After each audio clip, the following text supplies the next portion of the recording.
Hi, I'm Bess Ho, the moderator. Welcome to our investment panel. I would like to introduce our panelists, Joseph Wan, Managing Director of Technology Ventures Group. Prior, he was the founding partner of Lab 360, a startup incubator.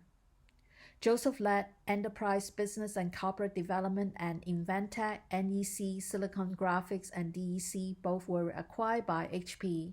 He mentored startup at Plug and Play, Alchemist Accelerator, and Women's Startup Lab. Joseph received his BS in WE from Tufts University. He's a board member of IEEE Consumer Electronics Society and chairman emeritus for the Silicon Valley section. Many hardware startups joined Lab 360 are coming from well-known incubator, Techstars 500, Skydeck. What do you have to do to correct these hardware startup in order to put them in the right manufacturing track? Let me answer it a little bit differently. This is not just manufacturing track. So one of the things, I think Lab 360 was founded from scratch in 2014. Literally for the first 3 months, we didn't have any applicants because nobody knew us. We had an office, so we gave away free office for our company to come in, and we have a little lab, and we start buying equipment, 3D printers, laser cutter, and say, oh, we have free equipment too, so they can start doing prototypes. And excuse me. And one thing, especially we have a lot of first-time entrepreneurs, so there's a lot of basic stuff that they need to understand now, how to, simple as how to structure a company, right? You have two co-founders, 50-50 split. Okay, that's very good. But what happens if your two co-founders have a disagreement? How do you break the tie?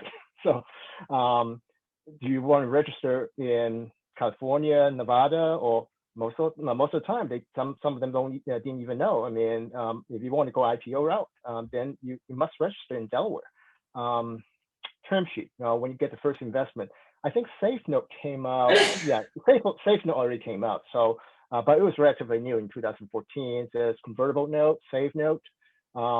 So we chose those startups actually coming out of the other programs because they were already trained on some of the basic stuff. So a lot of them just don't understand. It's like what Edward mentioned about, building a product, and especially a lot of them are trained on software. Oh, I just take a Raspberry Pi, I build something on top, and now I'll create, I'll go and, pitch to some customer, and then we do pilot and all that stuff. Yeah, it's good for proof of concept. And also remember, Kickstarter and Indiegogo kind of started a few years before 2014. So you have platforms to raise, for example, Pebble raised $10 million, right? But you really have to understand on the hardware side, there's it's not double of knowledge you need to understand to do a startup, because on the one hand, doing a pure software, you have a lot of tools, and literally we have how we met Bess, you and I, right? Hackathon weekends, 48 hours, right? And in 48 hours we can sketch up some really good demo and pitch on stage and raise and get some prize money at the time in 2007 and 2008.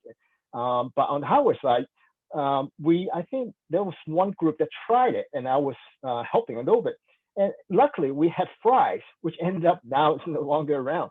So the team spending more time going back and forth to buy parts rather than you just sit down and keep coding, right? So I think the thing about doing hardware for young entrepreneurs, I think they need to get more experienced people on the advisory board or mentors. There's somebody in the audience, Hamid. I know he's a serial entrepreneur. I mean, he's done many stuff before. He used to work for Maxim. I know him because he first came on and I recognize him. So he's doing the startup, but he has a lot of experience already. He knew what chip to use. As simple as sometimes chip platforms. So why Apple and sometimes big company cannot come up with the latest and greatest technology in the product? Because they need to anticipate the volume. When you ship 400 iPhones a year or more, can your supply chain actually produce that many components that fill your production needs, right? If you use the state of the art of some sensor and chip, they might have limitations. It's like Ed was saying earlier. If it has 40 weeks lead time, then you can never fulfill your ramp up. Um,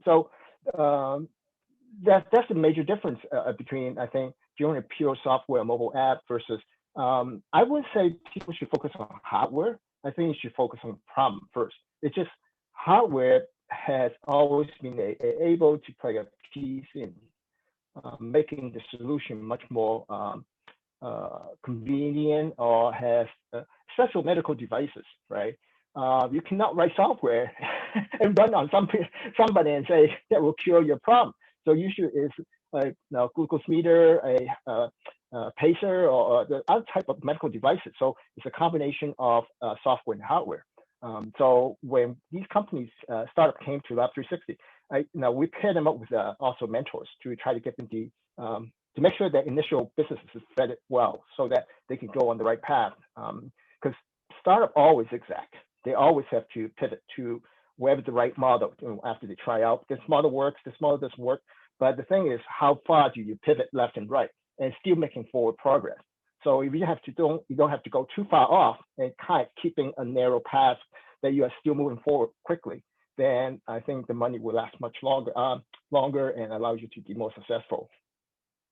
Yeah, another question is, I like your honest discipline to get these hardware startup to transform into hardware as a service.